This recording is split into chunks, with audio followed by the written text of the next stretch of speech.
What up? This is your girl Syrah. Bienvenue sur ma chaîne YouTube ou mon podcast et vous écoutez cette vidéo en format podcast.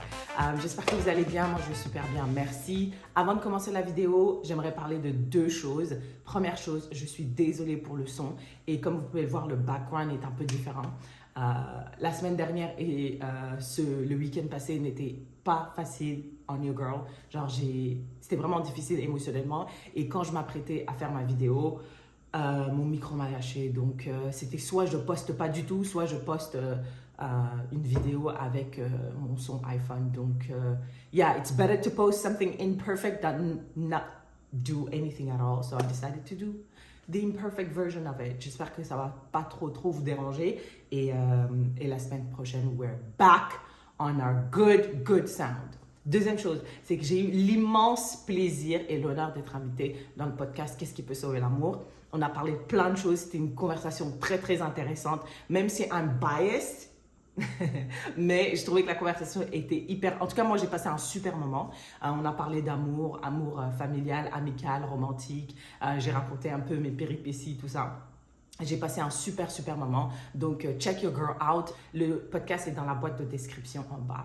So yeah, aujourd'hui, je voulais vous parler d'un complexe que j'ai toujours un petit peu, mais qui était beaucoup plus pesant quand j'étais jeune et qui est lié un peu à une conversation que j'ai vue sur TikTok. Les gens qui m'écoutent en audio, vous ne pouvez pas le voir, mais j'ai une dent là. Cette dent-là, elle est juste là. Et ben cette dent, elle m'a toujours complexée, surtout quand j'étais adolescente, parce qu'elle est bizarre, elle est fine, je trouve qu'elle n'est pas à sa place et tout. Et à chaque fois que j'avais un crush on someone et que ce crush n'était pas réciproque, je disais, c'est soit parce que je suis noire, parce que we know these people, ou soit parce que j'ai pas un beau sourire à cause de cette dent-là, tu vois. Donc, j'étais vraiment hyper complexée. Il y avait un moment de ma vie où je refusais de sourire et de montrer mes dents sur les photos parce que je trouvais que j'étais hideuse, complètement laide à cause de cette dent.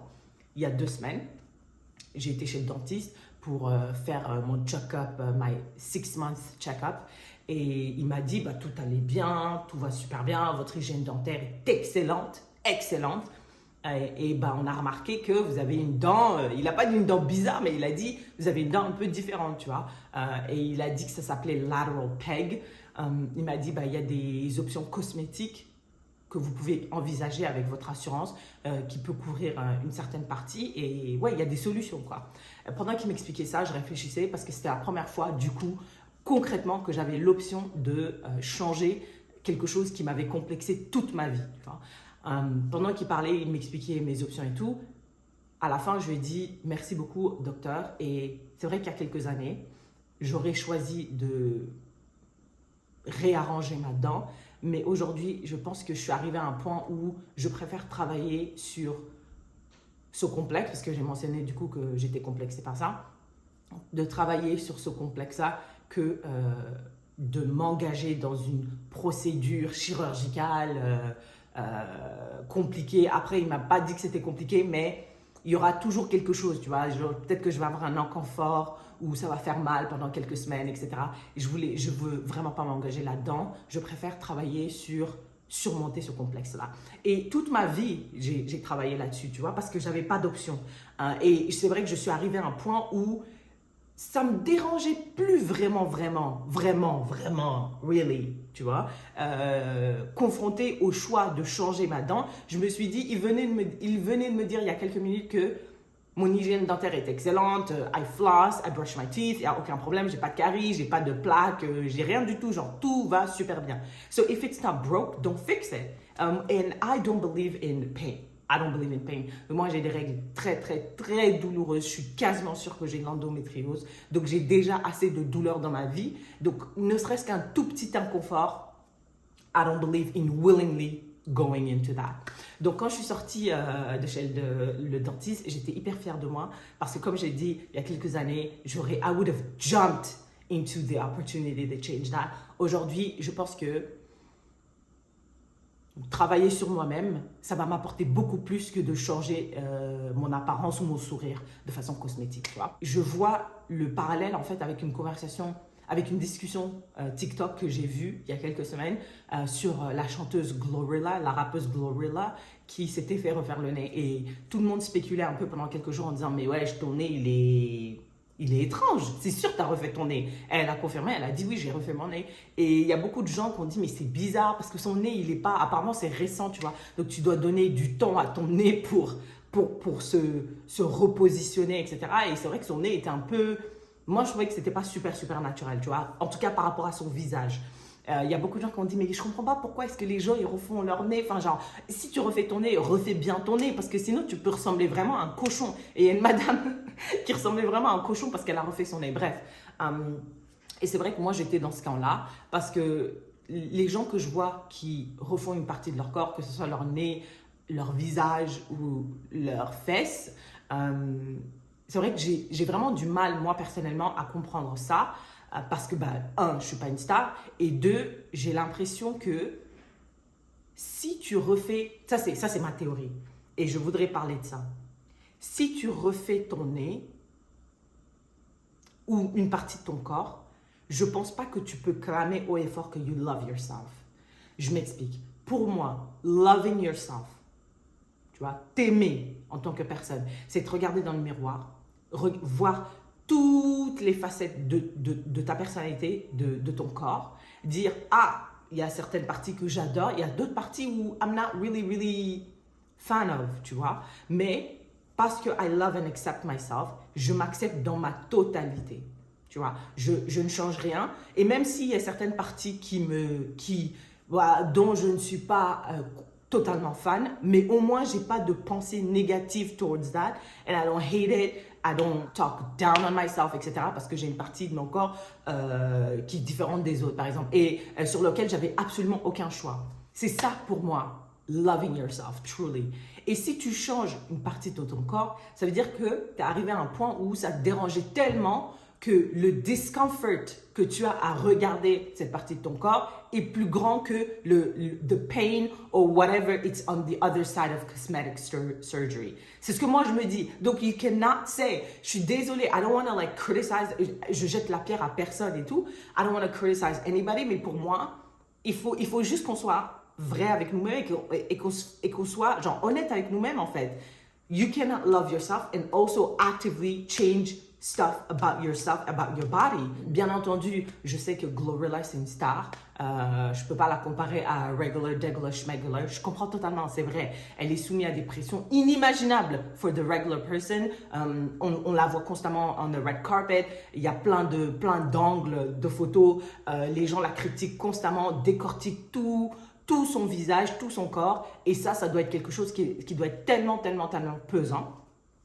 Et quelque chose que moi, obviously, I cannot understand parce qu'I'm not a star ou a celebrity, peu importe. Mais ce que je me dis, c'est qu'avec leur argent, est-ce que c'est pas plus simple? Après, je suis naïve, je le sais, je connais pas ce monde-là, tu vois. Mais est-ce que c'est pas plus simple d'aller en thérapie, de travailler sur toi-même? La raison pour laquelle je dis ça, c'est que, tu vois, moi, genre, le choix conscient que j'ai fait de ne pas changer ma dent, tu vois, c'était tellement empowering que les bénéfices que j'ai tirés du fait de m'accepter moi-même, c'est quelque chose que je peux appliquer à tous les aspects de ma vie en fait. Si tu acceptes ton corps tel qu'il est et tu décides de ne pas le changer, même si tu as l'option, l'argent, la possibilité de le faire, eh ben, cette acceptation-là, tu peux l'accepter par rapport à ta vie, par rapport à ta carrière. Tu peux appliquer ce skills, tu peux appliquer cette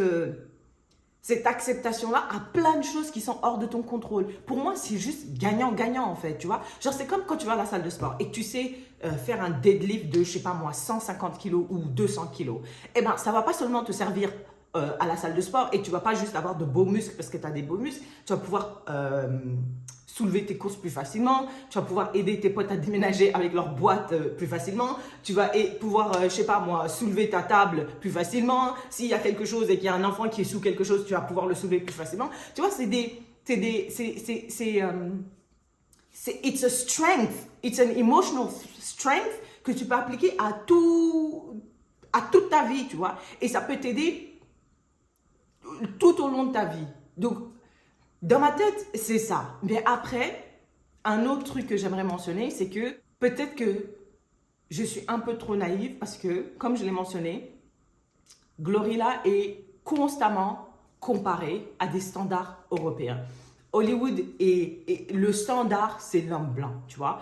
Et je comprends pourquoi est-ce que quelqu'un qui vient juste de commencer, qui vient juste d'avoir du succès, se dit je ne veux pas perdre mon momentum, je veux en plus attirer plus de fans, je veux que ma musique transperce plus de barrières. Et malheureusement, à Hollywood ou dans l'industrie de la musique, l'apparence compte. L'apparence est très très importante dans ton succès. Donc, est-ce que je peux vraiment la blâmer et dire ouais, Glorilla, you don't love yourself? Si elle est dans cette industrie-là et que parfois même, c'est même pas toi qui pousse, c'est peut-être ton label ou ton agent ou je sais pas quoi, j'en sais rien. Je spécule, mais je dis juste que the European standards are no joke. La comparaison, la pression is no joke at all. Et c'est pour ça que j'ai beaucoup de compassion pour elle, parce que moi, je suis pas soumis à ça. Et je pense qu'on devrait extend that compassion to. J'ai vu une meuf réagir à cette nouvelle-là sur TikTok. Je vais insérer sa vidéo et je suis totalement d'accord. If you want black women to stop changing their nose and getting nose jobs, then you have to stop participating in the white supremacist system that makes us feel uncomfortable in our own skin. I'm always seeing that, oh, she shouldn't have changed her nose is beautiful. I hate when black women change their nose after the fact that she's already done it. I don't ever see any of that praise or community before. There's never none of that. All it is making fun of, laughing at jokes on Twitter, laughing at jokes on TikTok, laughing at jokes on YouTube, laughing at everywhere. Oh, this woman looks like she looks like a man. Her nose is too wide. Her nostrils are huge. We can't be surprised when black women are getting nose jobs when we as a community, white people don't even have to participate anymore. White people don't even have to accentuate and push these white supremacist Eurocentric nose beauty standards on us anymore because we are doing it to ourselves. I don't care if it's some random woman that you see on TikTok that you're laughing at the jokes at. When we all see how y'all feel about women with big noses, we all internalize that. I don't like that the fault is being placed on women who are getting the nose job. I think the fault should be placed on our community for making black women feel uncomfortable with their noses. It's perpetuated all the time. I see it all the time. Everyone wants to act confused and act surprised when someone gets a nose job, when the energy is always very evil, very vitriol towards women, black women that have larger noses. We as a community should be constantly fighting that white supremacist, white European beauty standard. But instead, all I see is people making jokes online and then get so confused when another celebrity or another black woman touches her nose. It doesn't make any sense.